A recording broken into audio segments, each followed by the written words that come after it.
Good afternoon. I've had a couple people ask me to do a sports segment, and so I figured I would do a sports segment, and the easiest topic to delve into it, to jump right into it, would be Deion Sanders. And Deion Sanders, his team won the first game of the season against North Dakota State, I think.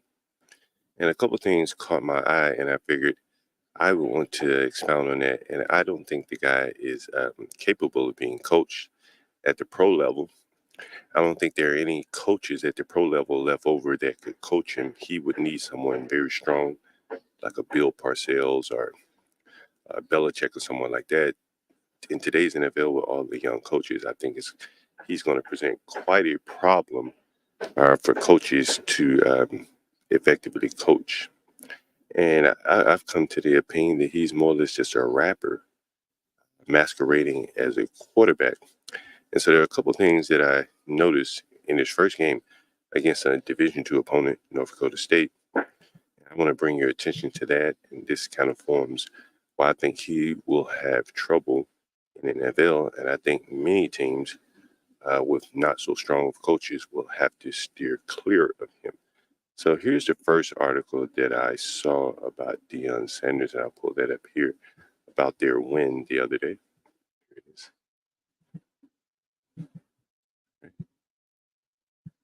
Right, so the first article, Deion Sanders.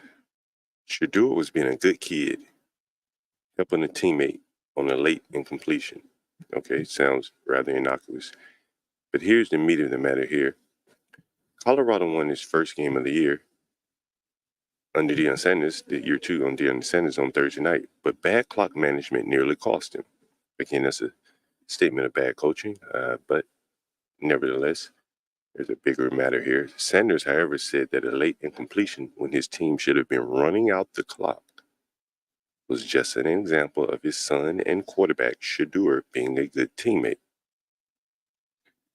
Colorado had the ball in a 31-26 lead with first and 10 and a minute and 41 seconds left in the fourth quarter when Shedeur, the quarterback, threw a deep incompletion to wide receiver LaJohntay Wester.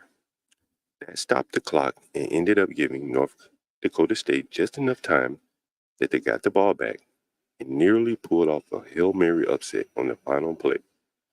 So the question is, why did Colorado throw a deep ball there? Now, all last year, Sanders, Deion, the coach, had people question, run the ball. Why don't you run the ball more and protect your weak offensive line and your quarterback being your son? But this was a problem that plagued him all last year, and it seems to be a continuing issue this year. But here's what I find most troubling about Deion, and in particular his son.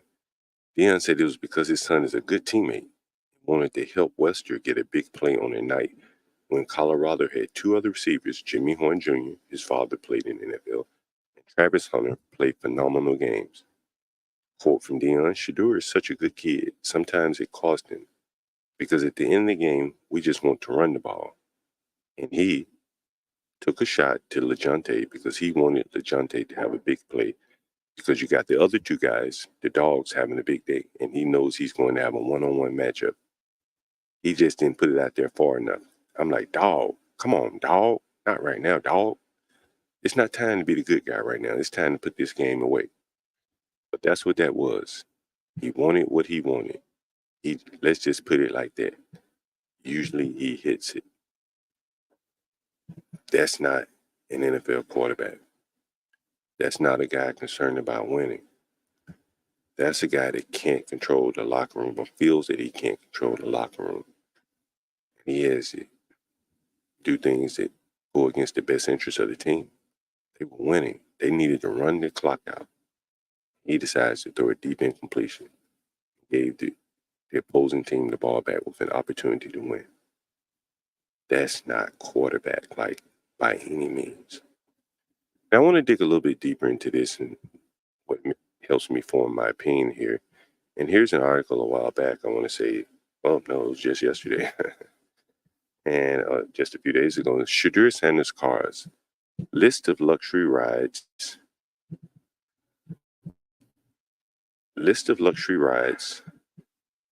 owned by a $4.8 million NIL value Colorado quarterback in 2024. This is from August 2024. And it goes on to list all the cars, and that's not really important, if you ask me. There was a quote there, and I think it is in this article that I think really spoke to me there. And it was a quote from Tom Brady asking Shedeur, or Dion, more or less asking Shedeur about cars. And Tom Brady, in response to Dion and Shedeur, said that he should get his head in the playbooks. And I'm going to see if I can find that quote for you. And so in that quote, Dion is more or less trying, I think I would say he's trying to make an impression upon his son to tell him, don't worry about the fancy cars and just get your head in the playbook. The fancy cars will come. But at this point, Shedeur already had the Rolls Royce. So again, it's going to be very difficult to coach someone that is I, already very Vaughn, wealthy like that. pledge to serve So my let me two see kids if my I can pull up delicious this Chipotle article chicken here. sandwich, And here's despite an the fact that article they... uh, in reference to Dion and Tom Brady having that conversation about the car. And you'll see what Tom's response is. The legendary quarterback being Tom Brady, had Shedeur and his father, Dion, who is also Colorado's football coach, on Brady's Let's Go podcast. That's where the college football coach, took a moment to ask Tom Brady for his advice. Tom, do you think a college kid needs a Phantom like a Rolls Royce? Dion asked. Shedeur responded, it's not a Phantom. It's a Rolls Royce Cullinan. Brady, in response, says, I think he needs to get his butt in the film room and spend as much time there as possible. Thank you, Tom, Dion responded. Less time in the car and more time in the film room, Brady added. Shedeur was quick to call out Brady, saying, I seen you had one too, Tom. But the former football star had the perfect response. That was just a rental. Hey, I had a few bucks in my pocket at that point. And again, it's not about the car.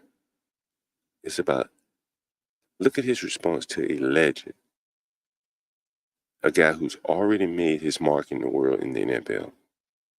This boy hasn't even made it to the NFL, and he's talking about, hey, you got a Phantom too. Well, Tom Brady's earned it.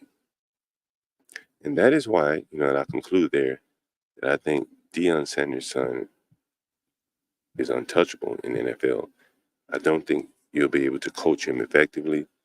And I think that any of the new breed of coaches in the NFL are going to have a very difficult time dealing with him and his son. Uh, I'll open up the questions. I'll take a look at some of the questions here.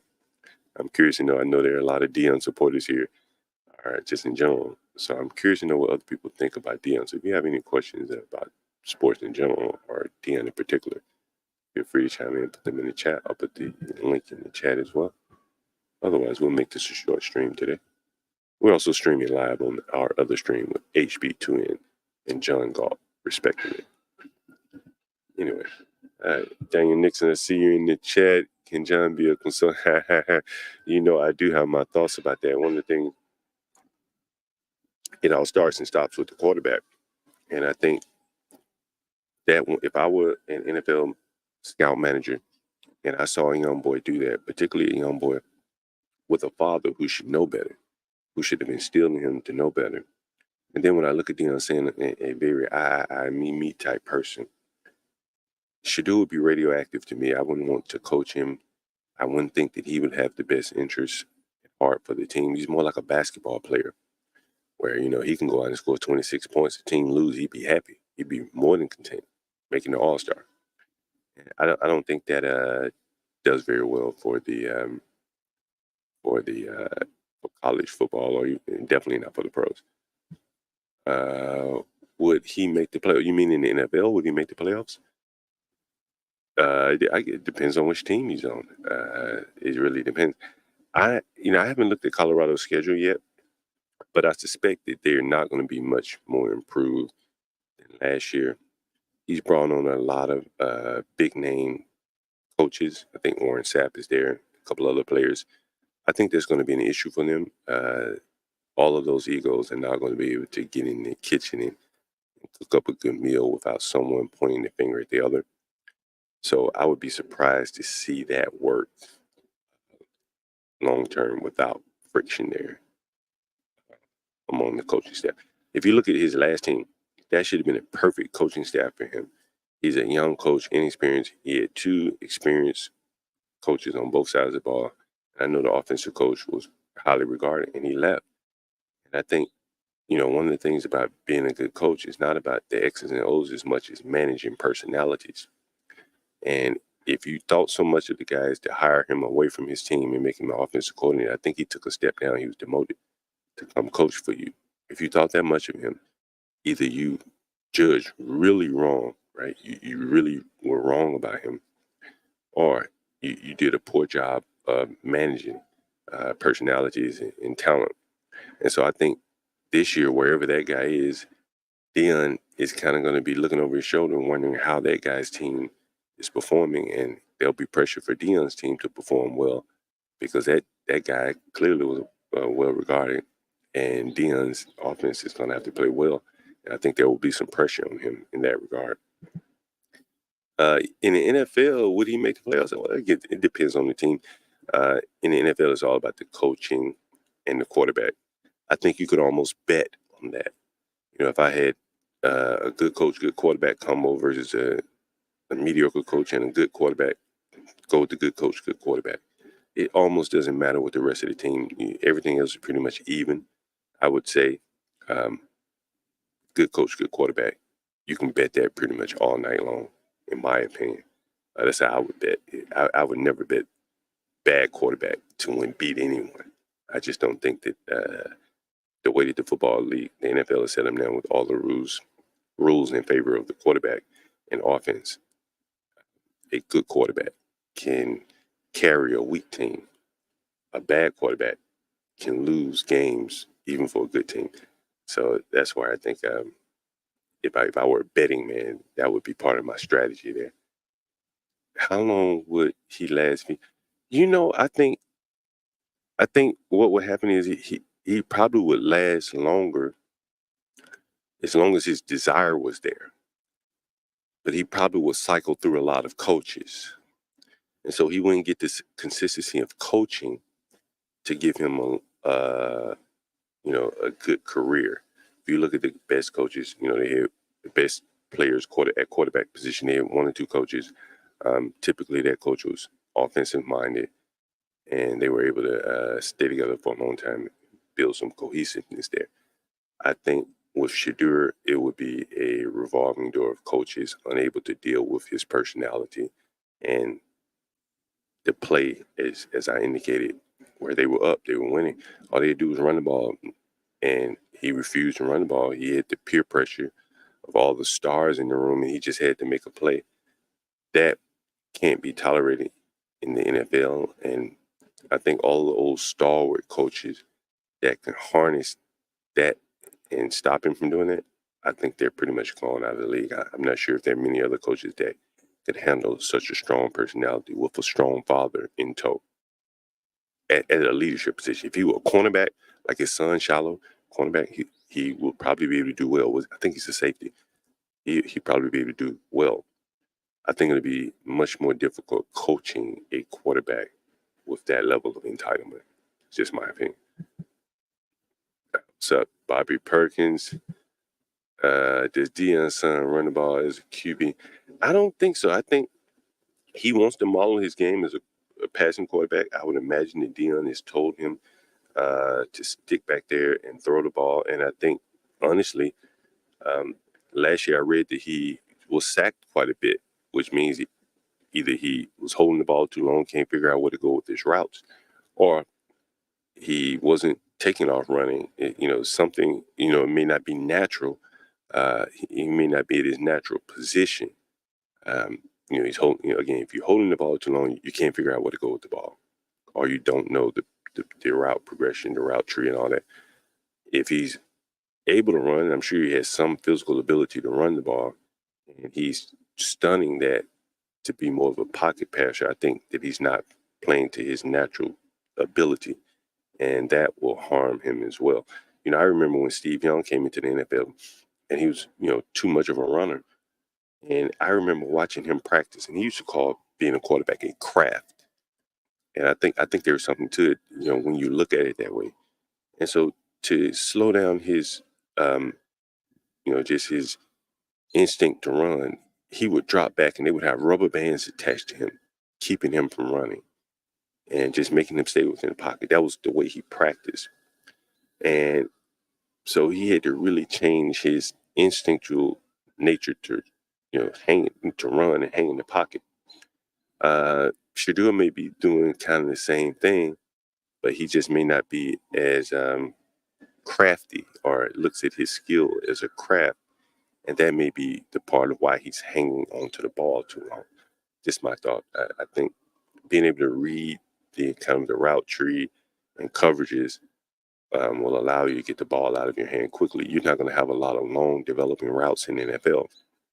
If you look at Tom Brady, many of his passes, particularly later in his career when he had the shorter receivers, they were quick routes where he's hitting them within 5 yards of the line of scrimmage. They're short, they're quick, they can get separation. So I think that if Shiloh or Shedeur is having a hard time reading the defenses and holding the ball too long, that's gonna that'll be follow him to the NFL. Now. What are your thoughts on the migrants taking over there? Oh man, I'm gonna cover that. I'm gonna definitely cover that. And I'm gonna cover it from the standpoint of a landlord, an American landlord in that sense. I've touched on that a while back. I've told a story about having ran into some a Latino group and a Latino couple, and the couple broke up, and the woman left their place with the guy, and he was kind of a thuggish guy, Latino. And so I think that people in Colorado, and you see the guy, the complex owner, more or less gave up the unit. He knew he couldn't take it back, and I have a saying about that: if you can't defend it, you don't own it. And he couldn't defend an apartment building, and the people in the building were willing to succumb to their new master, to their new landlord. We've read the hell they were paying rent, so and it just happened to be in Colorado, so I guess that there is some connection to this Dion story. But yeah, I think more and more in America, if you can't defend it, you don't own it. And that apartment building, with the government more or less conceding that it has been taken by a gang, it's a new line being drawn in America. Just my opinion there. Good morning, John. We're talking sports here. 12th man. I know you're a Seahawks fan. That's what the 12th man stands for. For the people that don't know football, 12th man stands for the Seahawks. It's the 12th man in the crowd. The 12th man is the crowd that gives them the home field advantage there. For people that didn't know that. But we call you affectionately 12th step man over here, 12th man. And let's see, I think we have one or two more questions. Let's see. Does his ego come from his father being a star? I think a little bit of both, but I do want to show you something that I saw the other day, and I think this is really emblematic of everything. Let me see if I can show it to you. Now, I must remind you that Deion Sanders is probably 50 something years old, and I saw an Instagram post of his, but I mean, you can just more or less look through his Instagram and you realize, like, he's not very much, he hasn't, you know, uh, more or less kind of glided into, middle age, or, he hasn't progressed into middle age as you would like to see. And I'll show you a picture of him from his Instagram. And that's Deion Sanders on his Instagram, blinged out, and again, it's going to be very difficult to get through to young men. It's difficult enough as it is, but it's going to be very difficult when you're dressed like this. Your son has a Rolls Royce, on it goes. I just couldn't imagine, uh, you know, trying to coach young, impressionable men with a pocket full of money and trying to get them to focus on football or anything when you, as the leader, or not giving them any reasons to focus on what you're trying to uh, hammer home. So uh, I think it's just a very bad fit. Um,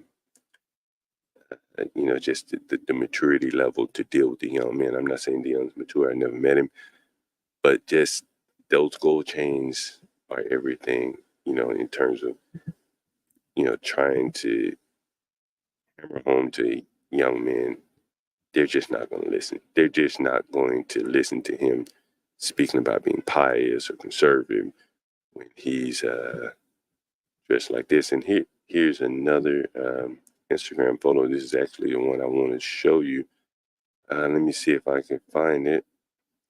I may not be able to find it here, but anyway, just more of the same. Just him kind of just showing a lack of maturity. That's all I'll say there. And again, I've never met Dion. I'm just speaking on more or less what I've seen and what I think is successful to be an NFL coach there. I'll take a look at the comments again. I really wanted to find that Instagram message for him and misplace it here. But it was one that was interesting. Just more or less him showing bling again, stuff like that. Daniel Nixon. Could the ball hogging be because he doesn't have good field vision? I think it's not as much as field vision, as much as being able to read where you're going with the ball. I've listened. I've really been a fan of quarterbacking for a long time, and I think I've watched Tom Brady. I used to go to a lot of football games. I used to buy the all 22 film that the NFL used to sell. It used to be available on Tuesday, so I watch it religiously. And if you look at most quarterbacks these days, and if you look at Shedeur, there are very few quarterbacks that can even take a snap under center. And so you start to ask yourself, why? Because many of them don't have the footwork to drop back from the center. And while they're dropping back, they need to read the field. And in reality, you only have 2 to 3 seconds to read the field. So more or less, you have to know where you're going with the ball, or have a very good idea where you're going with the ball before the ball is snapped. As they call it, the pre-snap read. And I think that he may not know where he needs to go with the ball on the pre-snap read. He may not be completely sure of himself where he wants to go, where he probably needs to go with the ball on the pre-snap read. That's before he snaps the ball. And so once he snaps it, now he's making a decision. And, well, half a millisecond of that should have been done, again, pre-snap. But now he's doing it post-snap. And so if you also notice a lot of these young quarterbacks, again, they don't have fundamental skills, so they have to take the snap from the center. I think from a game planning perspective, it really makes it easier for defensive coordinators to game plan a man that's 100% lined up behind center. I mean, in the shotgun, it really limits the running game or the threat of the running game. It also takes away one of the more important plays, I think, in a quarterback repertoire, and that is the play action pass. If you look again at Kirk Cousins, Tom Brady, all of those guys were very good at the play action pass. Play action pass when you basically turn your back to the defense, but it only works when you take the snap under center. If you can't take snaps under center, you can't really do the play action pass and sell it to the linebackers. And I think from that standpoint, Shedeur not taking the snaps on the center, not having that fundamental grounding skills that someone like Tom Brady has, someone like Kirk Cousins, even Russell Wilson, I think it will limit him in the NFL, and the advantage will be to the defensive coordinators that will only have to guard against shotgun style runs, which is typically to one side of the quarterback, wherever that running back is. So that's just my opinion. I don't like shotguns only quarterbacks for that reason. Uh, John, he get robbed. Didn't he get robbed? Because, yeah, he did. He did. But they also get robbed in LA as well. So Why does he think it won't happen in Colorado? Well, they got robbed in LA. I'm not sure if they were robbed in Colorado. Colorado is probably a little bit more affluent than LA and all that. Yes, young I myself take issue with the fact that black men have a hard time evolving into the next stage of life. Yeah, yeah, it is very sad in this situation because he's going to be affecting a lot more people in their careers because I've read that he has DJs in the locker room, rappers in the locker room, and those other teams. I remember watching. He had Lil Wayne DJ in the locker room, and then he ended up losing the game. And that level of focus on the frivolities of life, when anyone else is focused on the matter at hand, it makes it very difficult for you to accomplish your task. And I think that Dion is not going to change at 56, 57 years old. And so from that standpoint, I think you're going to see kind of more of the same. You're going to see it um, kind of, I guess you could say, be passed down to his son in the worst way because Dion's skill set really were conducive to the position that he played. He could be an individual and it won't be a problem. But as a cornerback, as I mentioned to you, when he played for the San Francisco 49ers, he never went into the huddle. But I think as a quarterback, his son taking many of the same traits as his father at a totally different position, a leadership position. I think it's going to be. I wouldn't be surprised if it ends very poorly. Um, Maybe not for him, but I think he'll get very wealthy. But I think for the coaches trying to coach him, they will. They're going to pull their hair out trying to coach him and deal with his father at the same time.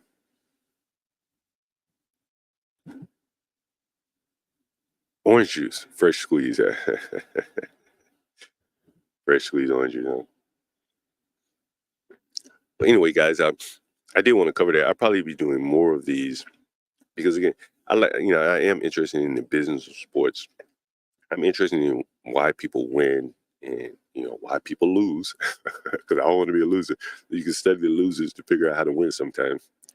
Just watch what the losers do and do the opposite sometimes. And I think with Deion Sanders, he's giving everyone a prime example of what not to do in trying to lead men. You have to, I like to call it, you have to have the moral authority. And I think, and again, I'm not criticizing and casting aspersions on him, but his home life is kind of messy, for his women and his children. That's all in the papers. He lives a braggadocious, flamboyant lifestyle. That's very, very impressionable among young men, particularly when they have a pocket full of money themselves. And I think all of that together combined, you know, it's just going to be too much for someone like Dion who isn't really heavily vested in coaching uh, to manage long term. We have a couple more questions here. His son,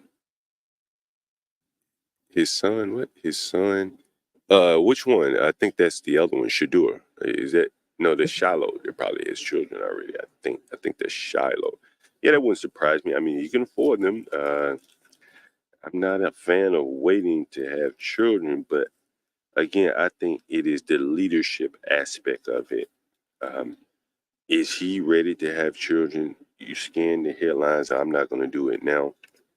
But you see the bankruptcies and things like that, and you say, damn, like, how could a young man born into wealth be bankrupt after having accumulated so much money, more money than he ever would have accumulated if he had been in the league just 5 or 6 years ago?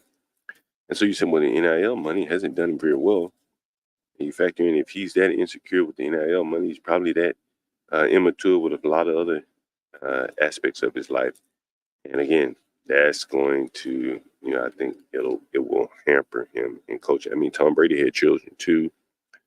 So I know people are thinking that people are going to use that as to juxtapose Shiloh or Shedeur, whichever one has children. But, Again, if it's the cornerback that has children, not a problem. I mean, hell, you're not expecting model behavior from a cornerback, but for the quarterback, uh, you can't really have a messy lifestyle outside, because you're the leader of the team. You're the face of that team, that organization. When they go out and have civic duty, usually they want their quarterback to go and meet the Chamber of Commerce, the business leaders, to pitch for a new stadium if the team is looking for a new stadium. So I think all of those things, you need a mature Tom Brady corporate style leader at your quarterback position, not one that's going to be at the nightclub or shooting dice or whatever the hell they were doing. And so we'll see. It's going to be very interesting, I think. So I hope you guys have enjoyed this sports talk chat. This is a Friday before uh, football kicks off this weekend. And I'll probably definitely cover a little bit more of the NFL too. That's a little bit more where my passion lies there. I don't really follow college as much until it gets to be like playoff time. Anyway, thank you guys for joining. We have 10 people in the building right now. On our inaugural sports talk show. Thank you again. Hey, you guys, make sure you go over to our other channel, HB2N Get Cracking Off. They're probably talking stocks or whatever business, whatever is on the agenda. I think Master Kim is up on the panel. So you guys join that, and thank you again for joining.